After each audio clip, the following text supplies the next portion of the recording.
저는 국회에서 이건 어떤 정당의 문제가 아니라 국회에 대한 공권력의 불법적 난입으로 봐서 국회에서 관련된 자료들을 취합하고 정리해서 언론인 여러분들에게 상세하게 설명도 드리고 관련된 조치를 하겠다. 국회가 저희가 그렇게 말씀을 해왔습니다. 이 부분에 대해서는 국회에서 정리되는 대로 아마 언론인 여러분들에게 공지가 될 것입니다.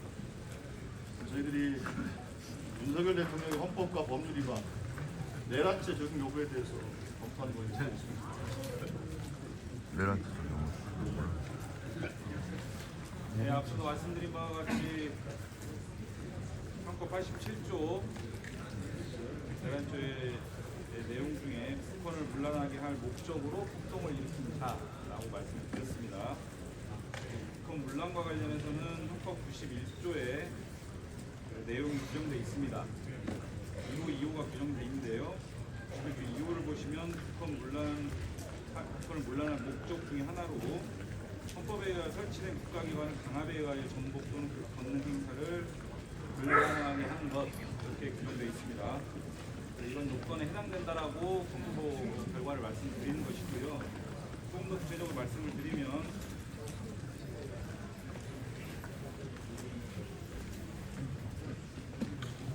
국가기관을 강압에 의해 전복 또는 권능 행사를 불가능하게 하는 것을 북한 문란의 목적 하나로 규정하고 있는데, 말씀드린 바와 같이요. 여기서 권능 행사를 불가능하게 한다라고 하는 것은 그 기관을 제도적으로 영구히 폐지하는 경우만을 가리키는 것은 아니다라고 하는 것이 판례의 태도입니다. 내란죄의 구성요건인 폭동의 내용으로서 폭행 또는 협박은 일체의 위협력의 행사나 애포심을 생기게 하는 폐악의 고지를 의미하는 가장 넓은 의미의 폭행 협박을 말하는 것으로서 한 지방의 평온을 해할 정도의 위력이 있음을 의미합니다. 이게 또한 판례의 태도입니다. 이러한 북한 문란 목적 그리고 폭동이라고 하는 이 두 가지 중요한 요건의 이번 비상계엄과 비상계엄에 따른 일련의 조치가 여기에 해당된다, 이렇게 검토 의견을 말씀드리겠습니다. 오늘 있었던 사실관계들을 포섭해서 다시 한번 좀 말씀을 드리면요. 비상계엄은 앞서 반복적으로 말씀드린 바와 같이 실체적 절차적 요건을 갖추지 못한 중대한 위헌 위법 행위로서 원천 무효인 점, 비상계엄이 전국에 선포되었고 비상계엄 선포에 근거하여 발령된 포고령 또한 중대한 헌법적 가치를 정면으로 위반하고 있는 점, 이후 부당한 군경을 동원하여 국회를 봉쇄하고 의결을 위해 국회로 들어가는 의원들을 물리력을 행사해서 저지한 점 등을 종합하면 비상계엄 선포와 이에 따른 일련의 조치는 북한 문란 목적의 폭동에 해당되므로 내란죄가 성립한다라는 검토 의견을 말씀드리겠습니다. 국회의원들의 의결 정독 충족 저지 및 비상계엄 해제 의결권 행사를 배제시키기 위해 출입문을 폐쇄하고 유력력을 행사한 행위는 헌법기관인 국회와 국회의원의 권능 행사를 강압에 의하여 사실상 불가능하게 한 것이므로 북한문란에 해당한다. 그리고 윤석열의 비상계엄은 전시사변 이에 준하는 국가 비상사태에 해당하지 않은 상황에서 국무회의에 이러한 요건에 해당되지 않는 상황에서 선포된 것이므로 그 자체가 위헌 위법하고 이와 같은 북한 문란의 목적을 달성하기 위해서 국회와 국회의원을 강압하고 무기를 휴대한 채 병력으로 국회를 포위하는 등의 폭력적인 불법 수단을 동원한 것이므로 내란죄 폭동에 해당한다. 이렇게 반복적으로 이런 요건들의 충족됨을 말씀드리겠습니다. 이처럼 이번 비상계엄 선포와 이에 따른 일련의 조치는 내란죄에 해당되고요. 비상계엄 선포와 포고령 발령, 국회 공세 및 국회의원 출입 저지 등 일련의 조치를 진행한 소위 헌법에 규정된 우두머리라는 표현이 있습니다. 그리고 이와 같은 행위에 모의에 참여하거나 지휘하는 자, 부하 수행하거나 단순히 폭동에만 관여한 자 모두 각 헌법 87조 내란죄에 해당한다라고 헌법 87조에 규정되어 있습니다. 이 정도 검토의견 말씀드리겠습니다. 조금 보충적으로 내란 범죄에 대해서 말씀을 드리겠습니다. 천천히 하겠습니다. 그 비상계엄 시에 여러 가지 권리, 권한을 제한하는 규정이 있지만 정부나 법원의 권한에 관하여 특별한 조치를 할 수 있다고 되어 있습니다. 그 얘기는 국회에 대해서는 함부로 기능을 건드릴 수가 없다는 것이죠. 견제해야 하는 역할을 법에 규정했기 때문에 그 권한을 행사해야 할 국회를 상대로 함부로 어떤 기능을 제한하는 행위를 하지 못한다고 헌법에 규정이 되어 있습니다. 그런데 오늘 국회의원을 출입하지 못하도록 출입을 막았고, 그리고 좀 전에 CCTV를 제가 직접 확인을 했더니 국민의힘 정책위의장실 거기를 유리창을 깨고 해모와 개머리판을 이용해서 유리창을 깨고 국회에 난입을 했습니다. 그리고 2층을 거쳐서 3층을 아마 찾아다니면서 찾았던 그 행동을 보면은 아마 국회의장님의 그 회의 진행을 막으려고 아마 체포하려는 이런 아니 진입을 막는 이런 행동이었을 걸로 짐작할 수밖에 없는 상황인 것 같습니다. 그렇다고 한다면 이것은 그 국가 권력, 이 권능을 국회의 권능을 배제하기 위해서 폭력을 폭동을 일으키는 이런 경우이기 때문에 이 부분은 명백하게 내란 범죄에 해당한다라는 것이 저희들의 판단 결과입니다. 민주당 법률위원회의 판단 결과입니다. 그래서 경찰과 또 수사권이 내란 범죄에 대한 수사권을 가지고 있는 군의 검찰, 경찰, 군 수사기관들은 당장 대통령의 내란 범죄에 대해서 수사에 착수할 것을 촉구하는 바입니다. 네, 당에서 법률 검토로 내란죄가 성립된다라고 말씀드렸습니다. 다시 한번 말씀드리면은 실제 비상계엄은 헌법에도 위배되고 법률에도 위배됩니다. 그리고 또 군을 동원해서 국회에 들어오는 것은 잘 아시겠지만은 명백한 법률과 헌법에 위배됩니다. 군을 동원해서 국회를 위협하고 국회 의사결정을 방해하려고 하는 것은 명백히 헌정질서를 문란할 뿐만 아니라 우리의 국헌을 문란시키는 내란죄라고 봅니다. 그리고 실제 우리가 국회의원이 여기에 대해서 해제 요구를 의결함으로써 지금부터 모든 것은 또 한 번 다시 이것은 위헌이고 헌법에 위배됩니다. 군은 빨리 정위치로 가서 충실히 현행 업무를 수행해 주기 바랍니다.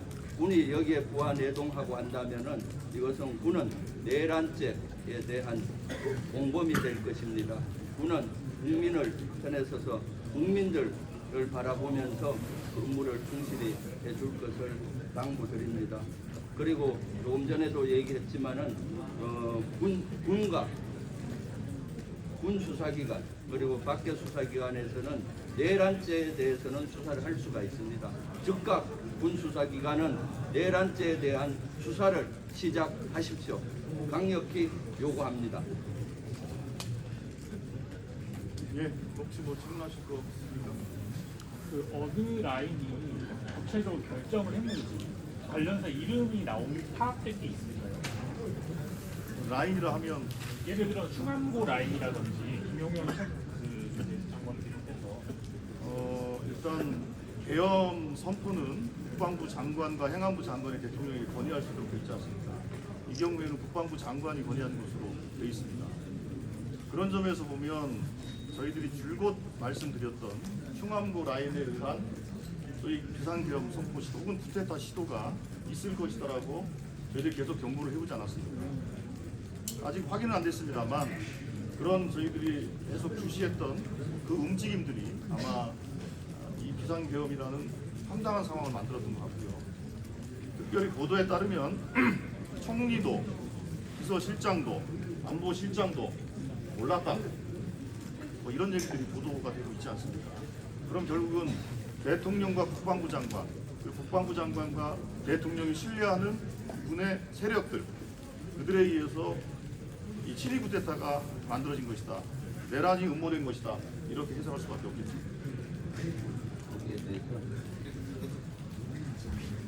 여러 가지 제보에 의하면은 실제 어제 오후에 육군 참모총장이 용산으로 들어갔다는 제보가 있었습니다. 현재 육군총장은 계엄사령관의 임무를 수행하고 있습니다. 그리고 실질적으로 이번에 움직인 병력들은 극소수 수방사의 특임부대와 특전사 요원들로 보여집니다. 사실 가장 빨리 움직일 수 있는 부대가 수방사 특임 부대와 특전사, 항작사에 있는 헬기를 이용한다든가 하면은 됩니다. 그리고 중간에 제보를 받기는 항작사 헬기로 특전사 요원들이 국해로 이동하고 있다라는 제보를 받았습니다.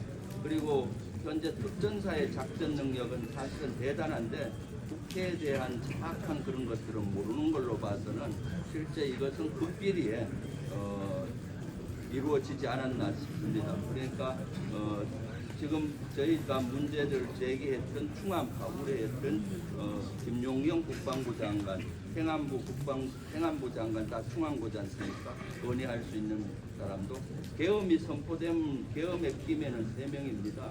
국방부 장관과 계엄사령관 그리고 방첩사령관입니다. 그중에 국방부 장관과 방첩사령관이 충암고입니다. 계엄사령관은 그냥 지명을 하면 되기 때문에 육군총장으로 지명한 것으로 보이기 때문에 이것은 구조적으로 실제 계엄을 일으킬 발령을 하기 쉬운 구조로 되어 있습니다. 그래서 우리 당에서는 김용현 장관이 지명됐을 때부터 이것은 아주 허약한 구조다. 계엄을 언제든지 최악의 경우 윤석열 대통령과 이 정권은 내릴 수 있다라고 문제를 제기했던 거고 실제 이렇게까지 빨리 이러한 상황에서 할 줄은 아무도 예측을 못했습니다. 실제 탄핵이 기정사실화되고 최악의 경우에는 계엄의 팔을 뗄 것이다라고 우리 민주당에서는 계속 요구를 해왔던 것, 문제 제기를 했던 건데 이렇게 무도하게, 이렇게 황당하게, 이렇게 할 줄은 아마 우리 국민들 누구도 상상하지 못했을 것입니다. 우리 민주당은 끝까지 우리 국민을 지키겠습니다. 국민들 여러분들도 저희 민주당과 함께 대한민국을 지켜주십시오. 이 군 병력하고 경찰력을 움직일 수 있는 그 국방부 장관과 행정안전부 장관에 대한 탄핵도 지금 검토를 즉각적인 탄핵도 검토를 하고 계신가요? 예, 그런 부분들은 저희들이 아까 말씀드린 것처럼 여러 정당들과 협의를 진행할 생각이고요. 장관들의 문제를 뛰어넘어서 대통령의 헌법 위반과 법률 위반이 명백해지고 있는 상황이고 내란죄에 해당하는 중대 범죄를 대통령이 저지른 것이 아니냐 라는 얘기입니다. 이건 이미 장관을 뛰어넘는 문제라고 보고 있습니다. 그리고 이 내란죄 수사와 관련돼서 우리 그 이호 위원장님 별도 추가 설명 드리겠습니다. 네, 그 수사 권한과 관련해서 지금 내란죄에 아까 설명드린 바와 같이 대통령과 군인들이 같이 이렇게 공동으로 좀 진행하는 부분이 있기 때문에요. 신분 여하에 따라서 수사기관이 군 수사기관이 될 수도 있고 민간의 수사기관이 될 수도 있다라는 점 정확하게 좀 말씀드리고요. 세부적인 그 내란죄 이외에 추가적인 어떤 범죄 혐의라든지 그 대상자에 따라서 어느 수사기관이 수사하는지는 좀 달라질 수 있겠지만 중대하고 엄중한 사안이기 때문에 신속하게 즉각적인 수사에 나서야 된다. 이런 점 다시 한번 강조드리겠습니다. 이 정도. 마지막 하나만 정리를 하자면 이번 국회에 대한 이제 군사적인 행동은 일종의 국가 반란이죠. 그 국가 반란의 수괴는 윤석열 대통령이라고 정리를 할 수 있어요. 그렇습니다. 그리고 그 윤석열 대통령을 지금까지 행동할 수 있게 한 충암고로 의심되는 어떤 군 라인들은 일종의 하나회라고 보면 되는 거예요. 대통령은 반란죄의 우두머리가 되겠고 나머지는 그 가담 정도에 따라서 당연히 공범, 공동 정범 이렇게 될 것입니다. 이상입니다.